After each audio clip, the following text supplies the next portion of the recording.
Hello Laziali all over the world, welcome to another episode of Lazio Lounge. I'm Vittorio Campanile and finally we are talking about a win. Finally Lazio managed to get a home win because so far we won just a game and it was at Naples. And finally we were able last night to beat Torino, which is usually a tough opponent for us.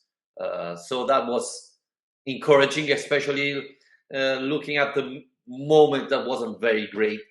I'm joined by Alistair McKenzie. Hello, Alistair. So you're back in Italy and Lazio's back in winning record, eh? What did I tell you? They've just been waiting to be blessed by my presence before things change and the season turns around. I'm amazed you brought it up, but you have to confront when you're wrong, Victoria. I knew you were going to bring it up, so I anticipated you. But you weren't at the stadium, so my theory of Alistair at the stadium, no wins, is still there, still there. Alistair, before talking about the game, Sari surprised us because there were a lot of lineup prediction, and no one was mentioning Lazzari to start. No one would say Rovella would start. So big surprise from Maurizio Sarri. Can we say he got everything right, though? Yeah, I think so. I mean, perhaps two of the more surprising, or at least in the sense that they've not featured a huge amount so far this season, selections were Vecino and Lazzari. And lo and behold, Vecino and Lazzari are the two players who combined for the opening goal. So that was really good to see. I think, especially Lazzari, we just spoke on earlier this week. If people want to go back and hear it, but we were speaking about the fact that Lazzari's obviously not had that much play time, and there have been these reports about him not being too happy about it. So I think it's great to see A, that he's back in the starting lineup, and B, that he's playing with real kind of energy and enthusiasm to make a difference in the game. Because I thought he really did make a difference actually yesterday. But a win and a clean sheet, Victoria, and against Torino, who we never beat. So I think that's the first win we've had against them since that Caicedo last minute 3 years ago. What a memory. Yeah, I mean, too many things to talk about. Beating Torino, which is quite difficult for us. Clean sheet. I would add a good performance. I mean, I had the impression the team was a little bit under pressure. And then after the first goal, we start playing really well. We deserve to win. We had so many chances afterwards. So we were talking about we need something to get things going. Maybe the Vecino goal is that thing we were waiting for. Too optimistic. Yeah, well, no, I mean, I don't know about you, but I just felt that the whole team looked like they relaxed a bit once they went 1-0 up. I mean, we know this team isn't very good at coming back from behind. We know they've been conceding a lot of goals recently. We know they were under a lot of pressure to get good results last night after such a bad start to the season. And I did feel like, the way Sadi put it was that the first half was, very well organised, well ordered. I think most neutrals would say it was absolutely dreadful. It was not a very nice game of football to watch. But honestly, I just think that the team going in front made a huge difference. I think the body language seemed to change for me, and they just seemed to have a bit of a weight off their shoulders. Obviously, once you're 1-0 up, as we know, that's not a guaranteed win. But it did feel a bit more like the Lazio of old, the Lazio of last season, just in the sense that they weren't giving too much away defensively, and they were actually relatively clinical in attack without creating loads of chances, still finishing with 2 goals. So, yeah, was impressed by that. I think it's exactly what they needed at the right time. What was the response in the stadium like? Were people frustrated at halftime by that half, or were they Well, buying into this? I have to tell you that it was difficult for me. I have the two guys in front of me that pretty much started complaining 10 minutes before the game started. And even after the second goal, was still complaining. Felipe Anderson is terrible. That guy is awful. A lot. Someone said, and this is, I couldn't be quiet. He complained about Lazzari 5 minutes after the first goal. He said, Lazzari is the worst player of the pitch. And I said, hey, we just scored and he made the assist. What the hell are you talking about? Lazio fans sometimes are incredible, really incredible.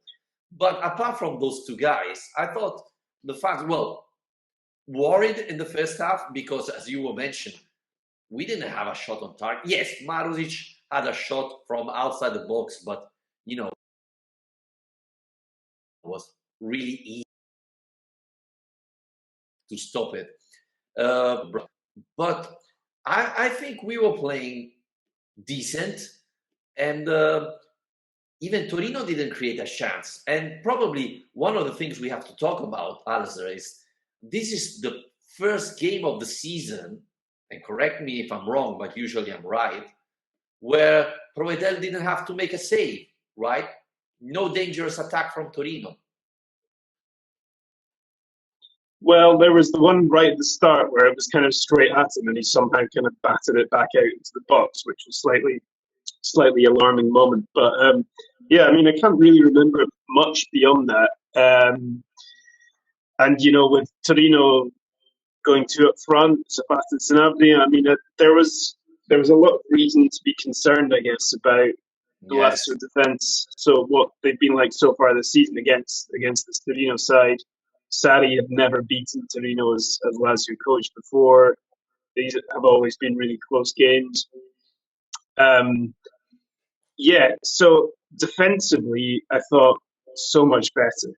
And it's encouraging. I think two things in particular stood out for me that were encouraging here. One was that it goes to show that you can play Lazzari, who's your more attacking defender, and still be defensively solid. So we can ban that kind of myth that you can't play well defensively and have Lazzari in the team. Two was that I thought Rovella actually made a big difference in the defensive side of the game. And that's probably not something that he's known for. I don't think people look at him and say he's a defensive midfielder because he's a very technically good midfielder, more of a kind of classic regista, likes to move the ball around. But I thought actually he was just very clever in the way he anticipated passes, the way he positioned himself. I felt that he intercepted the ball, he swept things up well, and that there was far better connectivity between different parts of the team than there have been previously. So that was good to see. I think they mentioned I've not actually double checked this, but I was watching Sarri's interview on Sky last night, and one of the questions they mentioned that Lazio have been conceding, I think, 16 shots per game on average, and last night they only conceded 7 shots. I'm surprised it was even as high as 7, but I think that goes to show that it was a big kind of collective difference. Yeah, you mentioned Rovella. I wanted to talk about him because big surprise, Singing starting. First start of the season for Lazio for him. Tough match because we didn't talk that much about it. But Torino is a very difficult team because they mark you throughout the pitch, right? It's not a zone defense, it's man-to-man defense, and they chase you all around the pitch. In the 80s, managers would tell you have to chase him even if he goes in the bathroom. And Torino's doing pretty much the same thing. Rovella was marked all throughout the pitch. And even though he was marked, even though it was his debut, he had a terrific game. 93% of passes completed from Rovella. That's really good. And it was around 53, 56 passes he made yesterday.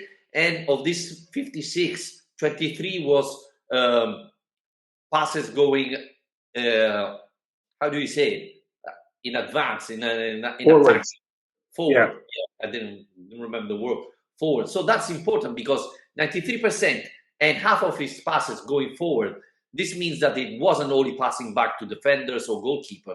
So that's encouraging. The other thing, Alistair, is he wasn't shy. He was asking the ball very often. And you mentioned the defensive side of his game. Even the offensive was really important because we struggle a little bit of finding someone who would collect the ball from our defense and move it around. I think Rovella can be that player. Yeah, definitely an encouraging start.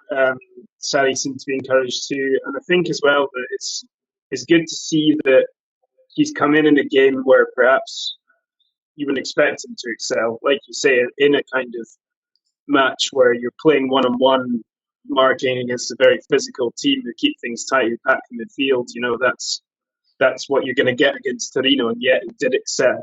So I think that it's encouraging because it leads you to believe that against weaker opposition, he can produce even better stuff than that. And also, I think it's nice to see the Vecino Metsala option that we talked about earlier this week. It was nice to see that kind of. I guess you could see a better idea last night of what Sarri's thinking there. Using him as this kind of late runner into the box in the way that Milinkovic used to, and as more physical presence, because that was another. I mean, we need to stop talking about Milinkovic at some point. But one of the other great things he used to do was just he was such a distraction for defenders because he takes two players around him to kind of stop him because he's such a force in the box, and so that always freed up space for others. And I think seeing Vecino making those runs last night was good. It wasn't just the goal; he was making other runs before that too. And I think that's what we've been missing. I think we were talking before about how stagnant the attack has looked at times with everyone just kind of standing in their positions, like they're laid out in their formation rather than, being more dynamic and shifting around. So, yeah, it was tactically a surprisingly big improvement last night because I think we were playing a stronger team and with only a 2 or 3 day turnaround. And yet a lot of stuff seemed to click more.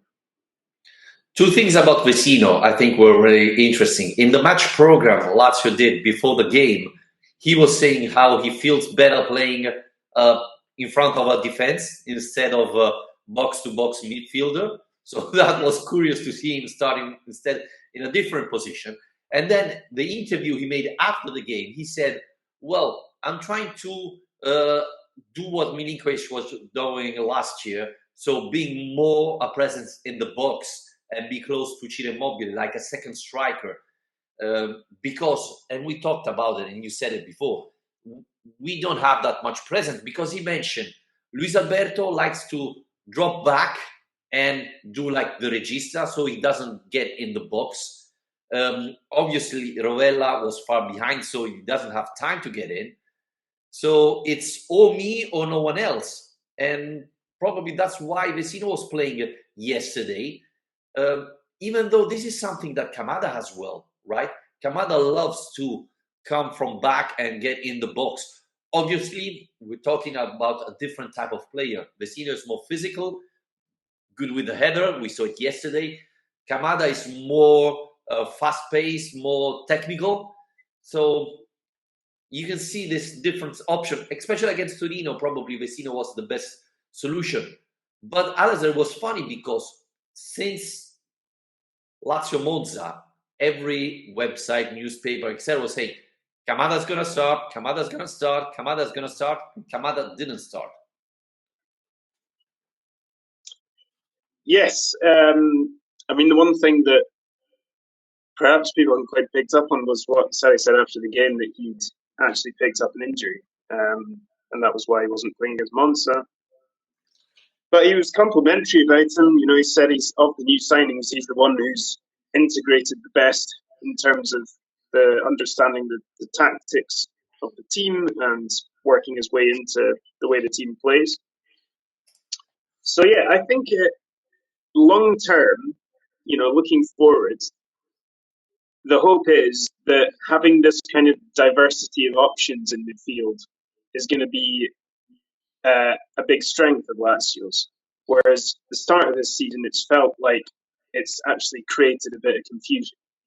The midfield has been changing almost every game, and during games, Sarri himself said he's still not sure if Alberto and Kamada can play together or not. There's 3 different regista options. There's Guendouzi to think about. So it's understandable that that's caused a little bit of confusion. The team hasn't looked very well tied up um, so far this season. But like you're saying, Vecino offers a very particular skill set, as does Rovella, as does Alberto, Kamada, Guendouzi. And with Sarri, I think we do have a smart enough coach that hopefully he will be able to, once all these guys are integrated properly and they understand their roles, Sarri will be able to work out what the best combination is for any given opponent. I mean, I think that's the hope. Rather than having the same guys there every time who are nailed on, I can see this being more of a fluid midfield situation this season where players come in and out based on who we're up against, perhaps. I like the difference how you're mentioning this thing. I mean, we have 3 regista now available. Last year we had Danilo Cataldi, Cataldi Danilo, and Danilo Cataldi. You know, that's it. Now we have 3 options. Maybe we can even play Basic there. By the way, he hasn't been called yesterday again. So, huge difference. We have Guendouzi who came in. We had Vecino that started. Kamada could start. I mean, we have so many options this year that it's terrific. And this is what we were looking for. So I think our midfield will be one of the strengths of this team. Yes, Milinkovic Savic will be always missing. But we now have more option. And, it's going to be even tougher for our opponent. For example, Pioli will be thinking, okay, maybe Saturday Kamada will start, or maybe Guendouzi will be there, or will he play Rovella or Vecino? Last year, a week before, okay, it's Milinkovic Savic, Luis Alberto Cataldi. Let's prepare. Different players, different skill set. It's a different game. So this is really important. We can vary a lot. And this is, I think, huge. I think Felipe Anderson, even though he didn't play really well, he had a huge impact, right? The first goal, yes, assist of Lazzari, but who gives the ball to Lazzari? And the second goal, again, he moved all the way to the left and delivered the assist to Zaccagni. Yeah, and it was one of those passes where I think you can see that happen, like the attempt happen 10 times and it'll maybe work once. And sometimes you watch players, and actually it was something I was getting a bit frustrated by in the first half of Lazio, is they can be guilty of trying to overplay, and try and find that like very low percentage pass. And it can be very frustrating when you see that happen. But then when it comes off, it looks fantastic. And yeah, I mean, it was good to see. We were talking about previously after the Monza game that Zaccagni's first half in that match was far more encouraging. That he was doing that, moving around the pitch more, getting between the lines, stretching defenses a bit more. So it was nice to see them both combining in that way, and that Zaccagni's got his first goal of the season. Something we were crying out for in the last podcast. We need goals from our wingers because we can't rely on Giro to do it all himself. So yeah, I do think it was encouraging. I mean, look, it wasn't perfect. It really wasn't. Like the first half was pretty dreadful. If Sarri's looking at that, he's happy because it gives us stability. I'm not sure I'd call that stability. I don't know what it was, but it was not particularly convincing. But look, a win and a clean sheet is fantastic. And the other thing I think we probably have to mention too is the impact some of the subs made, because a lot of the time in our last pod was spent with this idea of Castellanos coming in and the impact he could have in this team. And on he comes, and Isaacson comes on, who was terrible against Monza. Isaacson finally gets a bit of space, finally gets a bit of kind of belief, seemingly. He's running at players, he's looking really aggressive. I thought he was fantastic, made a really good impact late in that game.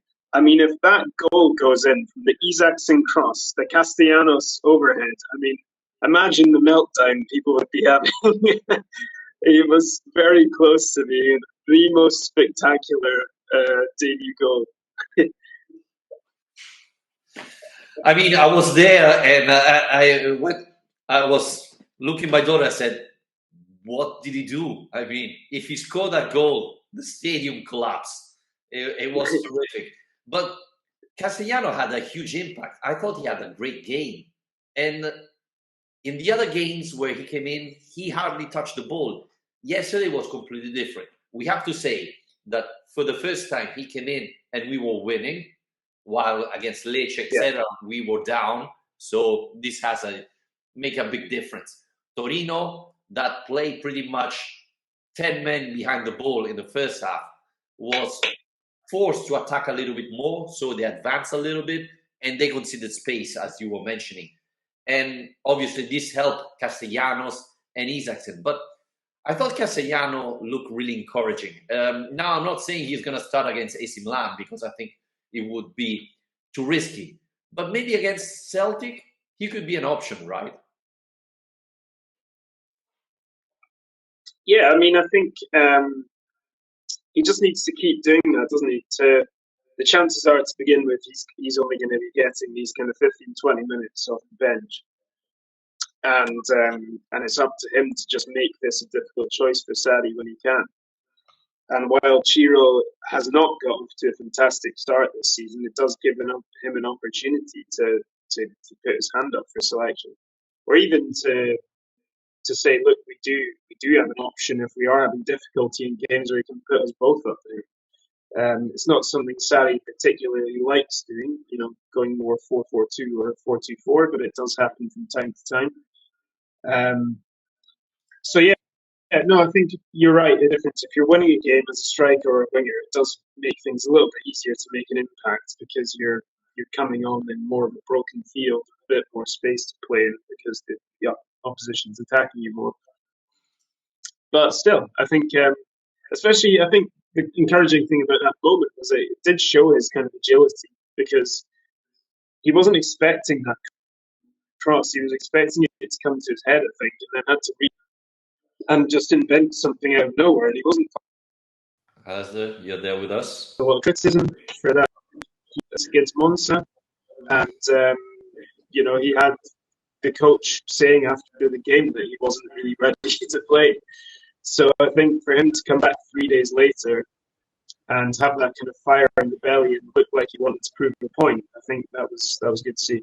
Another thing, Babes, Sarri took off Mattia Zaccagni after he scored and brought in Isaacson. Do you think Isaacson now is the first replacement there instead of Pedro, who was the first choice last year?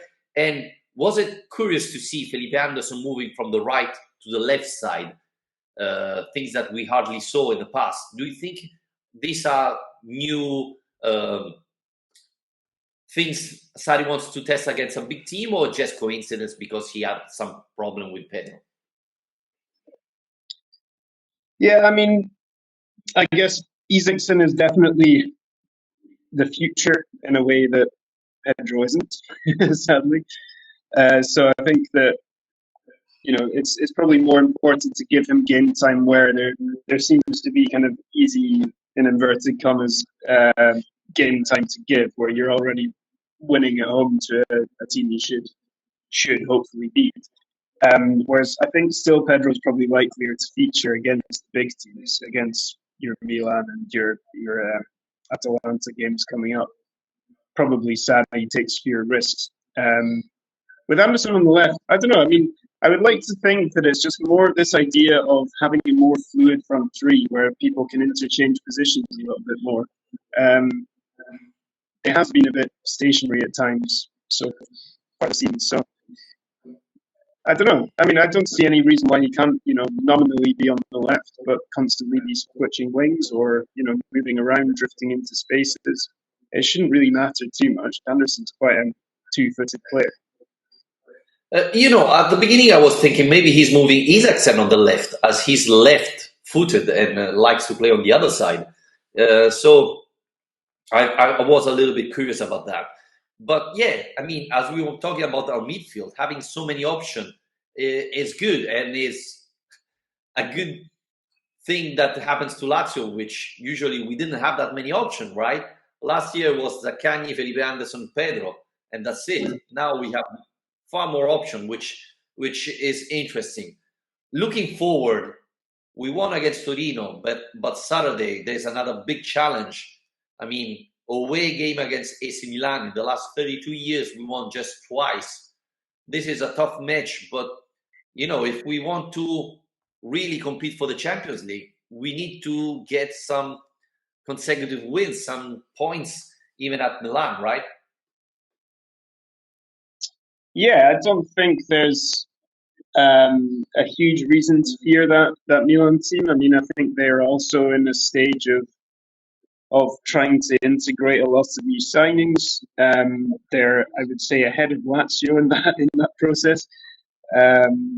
But yeah, it's I don't think that's a game where we should be too pessimistic about the chances of the result. History is history, um, but I don't think between the two teams on paper there's a huge amount. We've just been to Napoli and got a win there. We know that on occasion this Lazio team, given its strength in counter attacking, it can be more dangerous in these big matches often. And if we have rediscovered a little bit of defensive solidity, hopefully, that's going to make all the difference. So no, look, it's a difficult game, but yeah, I'm not pessimistic about Lazio's chances going up there. Wow, I'm surprised. Do you think Rovella will start again, or do you Did you think it's did going you to be a see the little bit derby? turnover? I mean, if you want encouragement, just watch highlights of the Milan derby.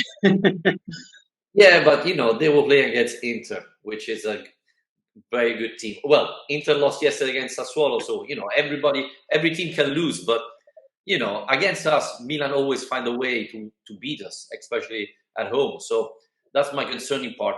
Do you think after this performance, Rovella will start, or do you expect Sari to change something? Or Kamada? I mean, Kamada in the last two games didn't play a minute. I think Rovella should start.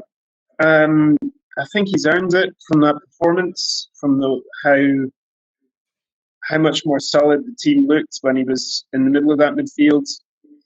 Um, it's the most kind of balanced I think we've looked this season. Um, so yeah, I think he should. Um, I think the temptation is always going to be to go back to what you know, which is Cataldi. But look, if Rovella is the future to anchor this midfield, then I think he deserves to be, given rewards for his performance. And his first start was a very good performance. So why not? Um, what he does with the rest of the midfield is kind of interesting. I mean, I don't know, how do you see it? And it's very difficult to predict now because of all these options.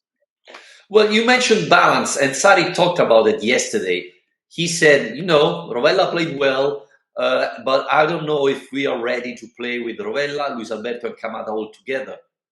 So I don't think this is going to happen against AC Milan. So if Rovella is going to start, then Kamada won't, and the other way around. Or do you think Luis Alberto will rest? Because Luis Alberto and Ciro have started every single game so far, and the fatigue is catching up. So they're going to have to rest. I don't think it's against Milan the right game to rest them, but they will eventually, right?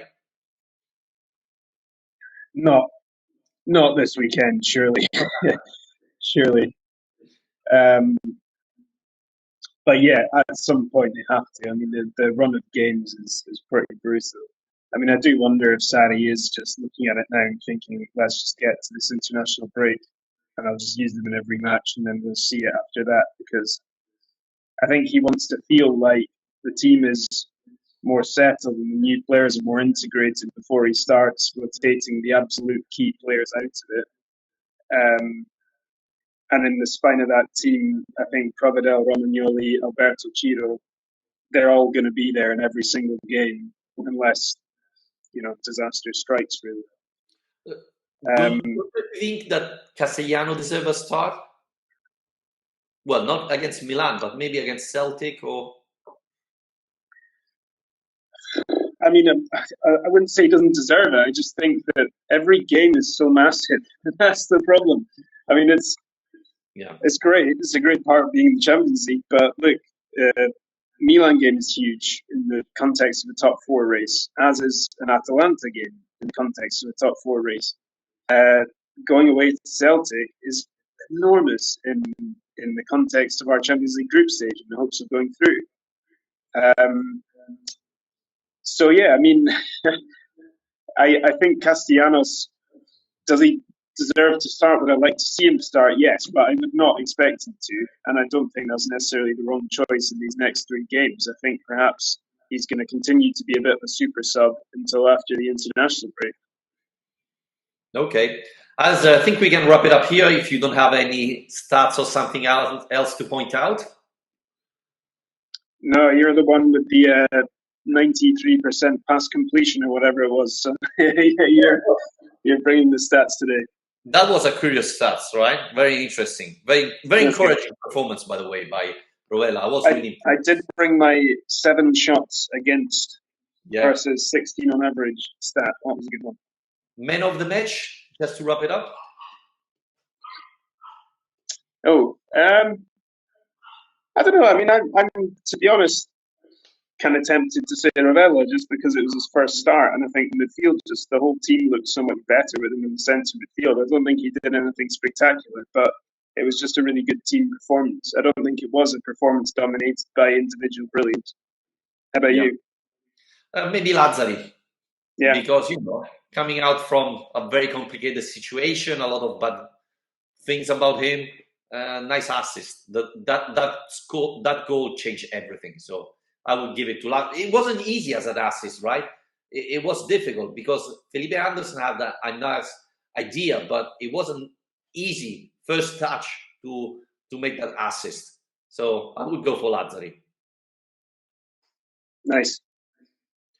Okay, thank you again, Alistair. It's good to have you back. And thanks everybody for listening. And we'll be back after Lazio Milan. Well, no, Milan Lazio, unfortunately. So take care and rate and subscribe the podcast, please. Ciao, ciao. Cheers.